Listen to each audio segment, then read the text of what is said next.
څیزونه چاته مه وایه، شپږ څیزونه د خلکو نه پټوه، شپږ څیزونه په زړه کې راز ساته. که چیرې تاسو دا شپږ څیزونه چاته وویستئ نو تاسو به نقصان طرف ته ځئ. نو دا ویډیو د اخره پورې وګورئ، د خپلو ملګرو سره یې ضرور شیر کړئ چې دا قاسم صافي صاحب یو ډېرې ښایسته خبرې کړي دي. نو راځئ ډېر ټایم هم نه خرابوم، نو راځئ د هغه د خولې دا خبرې واورئ چې هغه کوم شپږ څیزونه دي چې هغه چاته مه کوئ. نو راځئ دا ویډیو وګورئ. خپل دا شپږ څیزونه چاته مه وایه، دا د خلکو نه پټوه، دا په زړه کې راز ساته.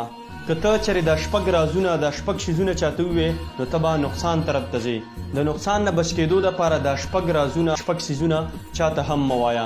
په دې کې د ټولو نه اولنۍ ده چې خپلې کمزوریانې چاته مه وایه چې زه دا نشم کولی، زه هغه نشم کولی، زه په دې څیز کې کمزوری یم. او یا چې ستا کومه کمزوري وي هغه چاته مه وایه. یو لنډ شانته مثال در کوم چې تا ته څوک ګران وي، ستا د زړه نه خوښ وي او ته هغه کس ته ووایې چې ته زما خوښ یې، نو یقین وکړه هغه کس چې کوم دی هغه کس تا له ډېر زیات تکلیف درکوي. ولې چې هغه ته کله پته ولګي چې زه د ده کمزوري یم، نو هغه کس هم بیا دا سوچ کوي که زه د لا مینه ورکم او که ورنه کم، که زه د له وخت ورکم او که ورنه کم، زه د ده قدر وکم که ونه کم، که زه د ده عزت وکم که ونه کم، که زه د ده خیال وساتم که ونه ساتم، خو زه د ده خوښ یم، زما نه بغیر د ده زندګي نه تېرېږي، زه د ده کمزوري یم. هغه کس چې کوم دی بیا تا له ډېر زیات تکلیف درکوي.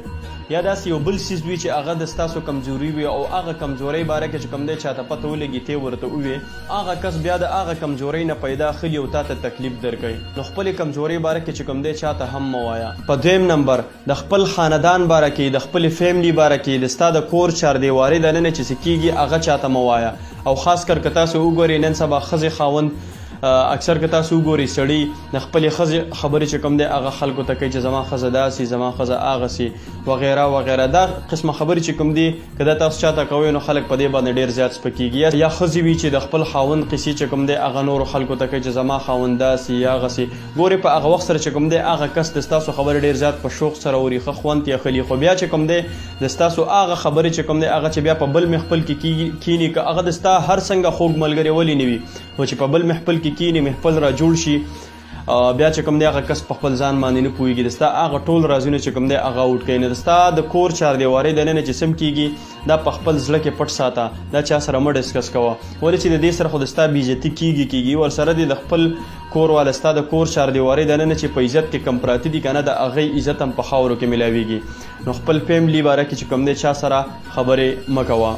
په دریم نمبر خپل انکم باره کې چې کوم دی چاته مه وایه چې زه د میاشتې څومره پیسې ګټم. ته ووایې چې زه د میاشتې 50,000 روپۍ ګټم، که ته ووایې چې زه د میاشتې 40,000 روپۍ ګټم، چې چاته ته دا ووایې که نه هغه کس به ضرورت راځي تا نه به قرض غواړي، داسې مختلف ریزنز راتلی شي، هغه به و چې په دې کې زه د ده نه 10,000 او 5,000 چې کوم دی دا اخیستی شم، هغه ضرورت راشي او ته ورنه کې که نه هغه کس به بیا قسم قسم سوچونه کوي. یو خبره زما ځان سره یاد ساتئ چې یو کس څومره ډېرې ګټي که نه هغه عمره چې کوم دی د هغه ضروریات چې کوم دی هغه هم زیاتېږي. کو یو کس لږ ګټي، 2 لکه ګټي، 3 لکه ګټي، 5 لکه ګټي، یقین وکړئ هغه شان د هغه ضروریات هم زیاتېږي، هغه شان د هغه لایف سټایل جوړېږي. دا درته زه د خپل ایکسپیرینس مطابق وایم که زه هر څومره ډېرې وګټم که نه، هر څومره ډېرې وګټم، خو زما ضروریات چې کوم دی هغه شانته کې زیاتېږي.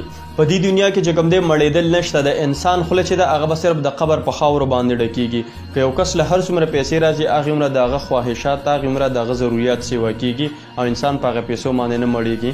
نو که ته هر څومره ډېرې ګټې که نه هغه چا سره مه ډسکس کوه چې زه دومره ګټم، زه د میاشتې چې کوم دی زما دومره انکم دی.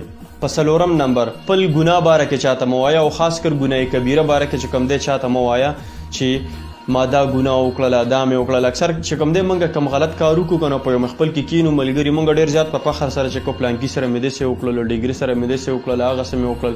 ولې تاسو په خپل ځان باندې په خپله ګواهي ورکوئ چې ما داسې وکړل.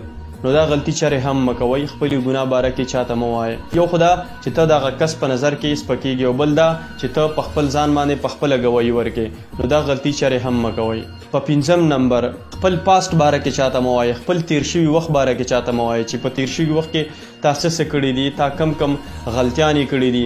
هغه ویلیو، هغه چې کوم امیج جوړ شوی د ستا چې کوم تصویر د هغه په سوچ کې جوړ شوی هغه چې کوم دی هغه ختم شي. نو خپل پاست باره کې چې کوم دی چاته مه وایه چې تا سم کړي دي. په شپږم نمبر خپل سمت باره کې چاته مه وایه چې ته چېرته روان یې.